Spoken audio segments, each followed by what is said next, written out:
Yo guys, I'm gonna show you a trade that I took today. Let's take a look at it. Okay guys, so this trade was on TRXC. I just took one trade today and one entry, one exit, no scaling, none of that. Resulted in a 10% profit. So I'm gonna show you guys exactly what this panned out to. So to really get the full story, we need to look at it yesterday. So this was on Monday and we had a big gap up on TRXC, ran from $2 to like 350s.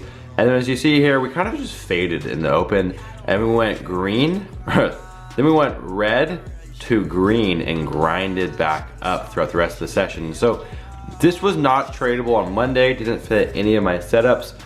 But what I liked about it is that we recovered after this big washout and grinded up. And so we got a nice run in the after hours, and then this morning, this monster rip that I missed out on. But here is the trade that I took. So what we had here was this monster rip, right? We're going up, up, up, up, up. And then at $5 even, we started to crack. And we had a pretty sharp sell off from $5 to $4.40, a quick 60-cent drop. And then it just kind of did this bouncing ball. So every time the sell off was a little bit smaller, a little bit smaller.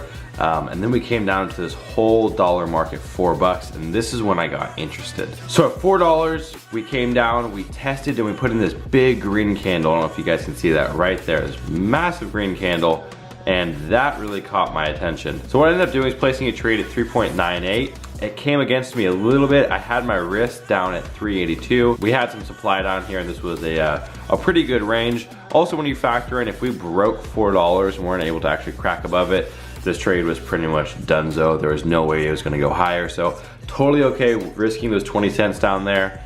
And it came against me a little bit, but what we did here is we double bottomed. We went down like 2 cents past the double bottom, but $3.88 was the bottom on this roughly. And then we just surged higher. So I was in, I didn't scale in or out. It was just a very quick kind of trade for me. We ran up 40 cents from my entry, and then we kind of just coagulated in here. And so this was like the do or die moment. It was either we were gonna break out of this range here and push for maybe a test of high days, or we were gonna do exactly what we did and fade. And so I actually sold off in here once we started making these higher lows. I just wasn't really feeling it. So you guys, that was the trade on TRXC. This is a bread and butter setup of mine. We have like either a second day runner or even sometimes a third day runner with a big morning opening range and then a soft pullback, and we look to take that higher. I will play these on first day runners.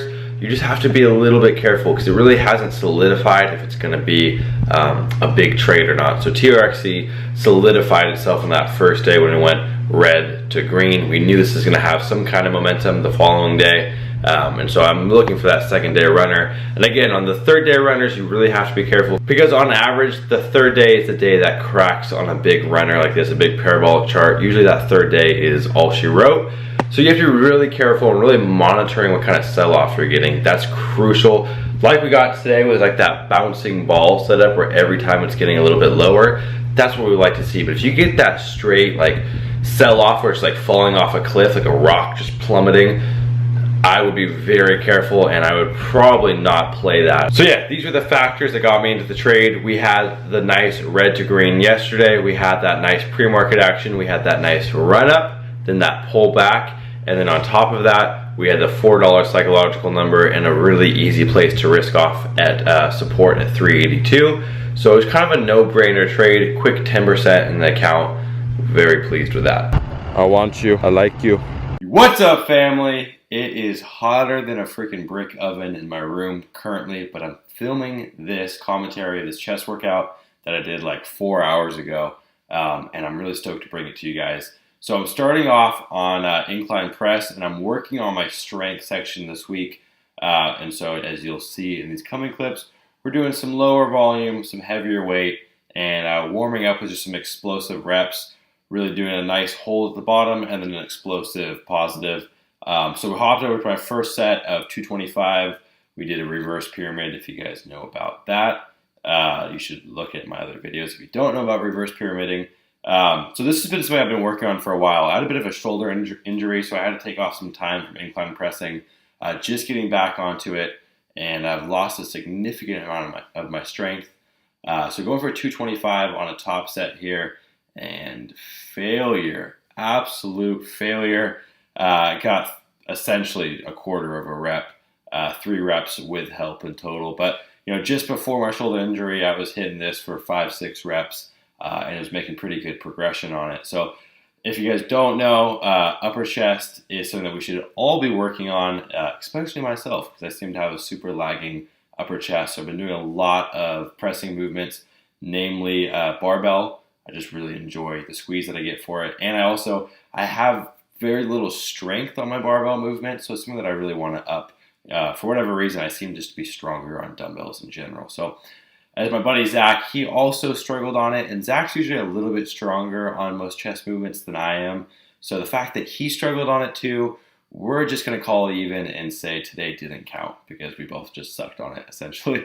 So after doing some drop sets of that and working our way back down to a lighter weight, we hopped on to the ultimate chest machine. If you guys don't have this in your gym, change freaking gyms. Find a gym that has this, sign up there, and make some gains in your chest. I absolutely love this machine. It's like the perfect cross of a barbell and a dumbbell. It's pretty amazing. So I did 3 sets of like 8 to 10, I think, with 2 plates and a quarter on each side, and we've jumped over to some unilateral chest pressing, which was amazing, and we just did like a 45 and a 25 on that. So we did total 3 sets of both sides, and then unilateral we did another 3 sets of that. So some higher volume after we got our strength section in on that incline press. So yeah, definitely recommend this one to you guys. After that, we moved on to a Smith machine incline press, which you guys probably are wondering, why are you going from Smith machine after you just did a barbell incline press? The reason is I kind of have a different way of using this machine. I keep it pretty light. I'm just doing a 45 and a 25 on each side. And since I'm not focusing on the stability, I can really put all my attention to just pushing and squeezing with my upper chest. So you're actually engaging less muscles than you would on a traditional barbell press. But I'm really targeting my upper chest, and it feels amazing. You get an incredible pump. So I definitely recommend on the days that you guys do an incline press, throw this in there. We did 3 sets of this and made some serious gains on this one. I really enjoy this one. I've been doing this for about 2 or 3 months now. So then finished up chest with a flying movement. So it's the 5x5. You do 5 different fly variations from top to bottom, so the lowest angle to the highest angle, and then 5 reps at each point. So pretty awesome. And then finished up with 5 sets of lateral raises on the cable machine behind the back. If you guys aren't hitting that behind the back, you are missing out, my friends. This is my favorite way to hit my side laterals. Also going behind the back, you're going to engage your rear delts, as you guys can see in that video. My rear delts are getting a little bit of engagement. So yeah, awesome workout, and I'll see you guys in the next clip. Yo, what up guys? Back from the gym. I'm gonna show you my post-workout meal. It's like 2:58 right now. I think we finished up at like 1. So it's actually been a while, but I'm gonna show you guys what I'm munching on. So this is what we're looking like. We have half a cup of uncooked white rice, which I obviously cooked, but that's half a cup that I cooked in there. Some sweet potatoes and 1 chicken breast, which is about 35 to 30 grams of protein. I don't know the exact ounces on that. And a little bit of this stuff, bomb. Also, if you guys want to know what I season my chicken with, just picked up this, makes really good chicken, and I used to be a big fan of this, but kind of got burnt out, to be honest. So I'm gonna enjoy this meal, and I'll catch up with you guys in a little bit.